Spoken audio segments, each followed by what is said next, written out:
नमस्कार बच्चों, मैं संगीता सेन आपकी हिंदी टीचर एनवीरो ऑनलाइन स्कूल में आपका स्वागत करती हूँ। आज हम पढ़ेंगे कक्षा 8 का पाठ 4 दीवानों की हस्ती, जिसके कवि हैं श्रीमान भगवती चरण वर्मा। पहले भगवती चरण वर्मा का थोड़ा सा जीवन परिचय हो जाए। भगवती चरण वर्मा का जन्म 1903 सफीपुर में हुआ। इनके पिताजी का नाम देवी चरण था। इन्होंने हिंदी साहित्य में कई रचनाएं की, जैसे 3 वर्ष, अपने खिलौने, चित्रलेखा, टेढ़े मेढ़े रास्ते आदि। ये तो इनकी रचनाएं और थोड़ा सा परिचय हो गया।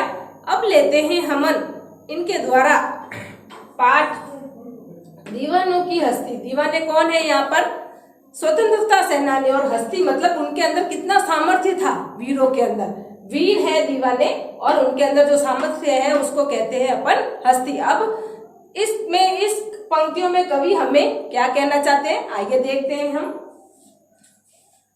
हम दीवानों की क्या हस्ती है, आज यहाँ कल वहां चले, मस्ती का आलम साथ चला, हम धूल उड़ाते जहां चले। यानी कवि क्या कहता है, हम दीवानों की क्या हस्ती, हम तो हमारी मौज मस्ती में खुश रहने वाले दीवाने, यानी मस्त मौला की तरह मस्त रहने वाले। हम दीवानों की क्या हस्ती, हमारा क्या सामर्थ्य, हमारे के अंदर इतना सामर्थ्य कहाँ है आज यहाँ कल वहां चले। यानी हम आज तो यहाँ है, कल कहीं और चले जाएंगे। हम कहीं एक जगह रुकने वाले नहीं है। मस्ती का आलम साथ चला, मस्ती का यानी खुशी का, आलम मतलब संसार, साथ चला, हम खुशियों का संसार साथ लेकर चलते हैं। हम धूल उड़ाते जहां चले, यानी हम धूल उड़ाते यानी खुशी मनाते हुए आगे बढ़ते रहते हैं। यानी ये क्या कहते हैं कि हम दीवाने यहाँ पे है वीर, जो वीर है वो कहते हैं हम वीरों की क्या हस्ती है, हम यहाँ है, कल कहीं और चले जाएंगे और खुशियां बांटते हुए आगे बढ़ते जाएंगे। वो क्या लाना चाहते हैं, हमारे देश के अंदर खुशियां लाना चाहते हैं, तो खुशी मनाते हुए आगे जाते हैं।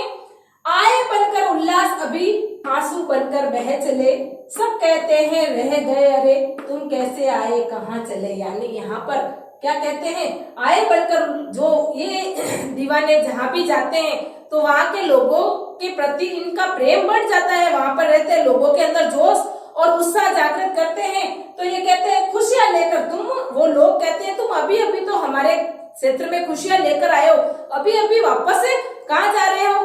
तो वो वहां से जब रवाना हो जाते हैं तो उन लोगों के प्रति प्रेम रहता है, लोग इनसे प्रेम करने लगते हैं। तो लोग क्या करते हैं, इनके लिए रोने लगते हैं, आंसू बनकर बह चले। अभी वो कहते हैं तुम अभी अभी तो आए हो, थोड़े दिन हमारे पास रहो, यहाँ पर रुको। लेकिन वो वहां से रवाना हो जाते हैं। तो वो क्या कहते हैं कि आंसू बनकर, यानी वो जो लोग होते हैं वो उनके लिए क्या करते हैं, रोने लगते हैं।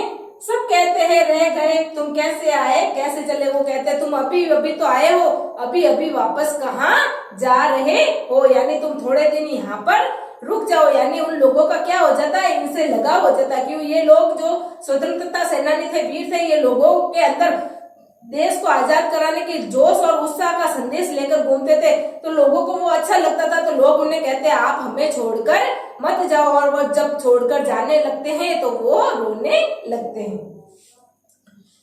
किस और चले यह मत पूछो, चलना है बस इसलिए चले, जग से उसका कुछ लिए चले, जब को कुछ अपना लिए चले। यानी क्या कहते हैं कवि, ये कहते हैं ना वापस मत जाओ, तो वो कहते हैं किस और चले। वो उनसे पूछते तुम कहाँ जाओगे, तो वो कहता है हमसे ये मत पूछो कि हम लोग कहाँ जाएंगे, यह मत पूछो हमसे कि हम लोग कहाँ जाएंगे, चलना है बस इसलिए चले, हमें तो आगे बढ़ना है, चलना है, इसलिए हमें यहाँ से जाना होगा, इसलिए हम लोग जा रहे हैं। क्यों, क्योंकि वो और भी आगे जाकर सब लोगों के अंदर जोश और उत्साह बढ़ना चाहते हैं। जग से उसका कुछ लिए चले, जग से अपना कुछ लिए चले, यानी जग के अंदर जो भी उनको मिलते गए उनको खुशियां बांटते गए और उनसे खुशियां, प्रेम, सुख दुख में उनका हाथ बटाते गए और सबको समझकर आगे बढ़ते रहे। आगे है, दो बात कही तो बात सुनी, कुछ हंसे कुछ रोए, फिर छक्कर सुख दुख के घूंटों को हम एक भाव से पिए चले। यानी वो क्या कहते हैं, हम दो बात कहे, किसी ने कह भी दी तो हमने सुन भी ली, कुछ हंसे कुछ रोए, कुछ हम हंसते भी रहे और रोते भी रहे।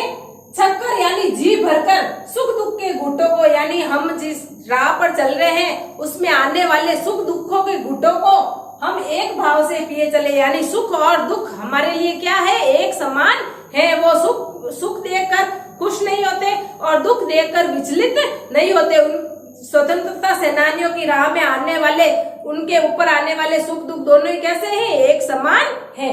अगला है, हम भिखमंगों की दुनिया में स्वच्छंद लुटाकर प्यार चले, हम एक निशानी सिर पर ले असफलता का भार चले। यानी यही इन पंक्तियों में क्या कहता है, हम भिखमंगों की दुनिया में, भिखमंगे यहाँ पर कौन है, जो देश से कुछ न कुछ चाहते हैं कि देश मेरे लिए ये करे, देश मेरे लिए वो करे, उसके लिए भिखमंगों की उपाधि दी है लेखक ने कि हम भिखमंगों की दुनिया में स्वच्छंद लुटाकर प्यार चले, कि हम तो पूरी तरह से स्वतंत्रता से हमारा जितना भी प्यार था हम अपने देश पर लुटाकर आगे बढ़ते रहे।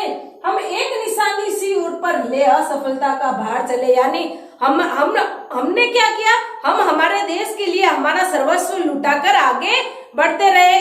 और हमने लोगों को क्या प्रेरणा दी है कि आप भी देश के लिए कुछ न कुछ करो, यानी देश के लिए बलिदान करो। ले असफलता का भार चले, अब उनके मन में एक असफलता का भार है, क्योंकि वो देश को आजाद नहीं करवाया और बीच राह में ही चल बसे। तो वो कहते हैं ये असफलता का भार लेकर हम लोग जा रहे हैं। उन्होंने पूरी कोशिश की हम अपने देश को आजाद करवाने के लिए, आगे से आगे बढ़ते रहे, चलते रहे वो लोग, और कहते रहे, लोगों के अंदर जोश और उत्साह बढ़ते रहे। लेकिन होता क्या है, असफलता का भार चले, लेकिन देश आजाद नहीं होता और बीच राह में ही वो चल बसते हैं। तो वो कहते हैं हम असफलता का भार ले चले, यानी हम देश को आजाद नहीं करा पाए। तो उनके मन में ये ग्लानि रह जाती है। अब अपना और पराया क्या, आबाद रहे रुकने वाले, हम स्वयं बंधे थे, स्वयं हम अपने बंधन तोड़ चले। यानी वो कहते हैं अब अपना और पराया क्या, यानी हम तो अंतिम छोर पर आ गए, अब हमारा क्या और पराया क्या। आबाद रहे रुकने वाले, यानी जो खुश रहे, आबाद रहे का मतलब जो पीछे दुनिया में है वो लोग क्या रहे, आबाद रहे।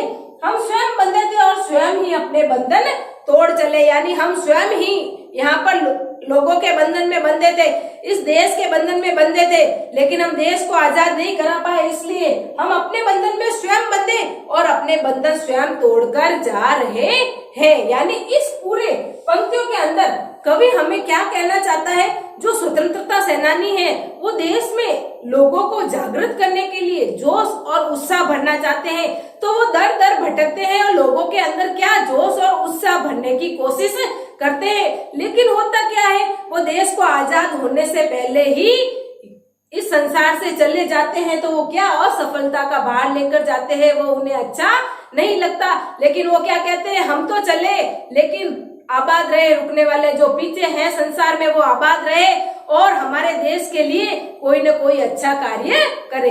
ये हो गया अपने कक्षा 8 का पाठ 4 पूरा। धन्यवाद।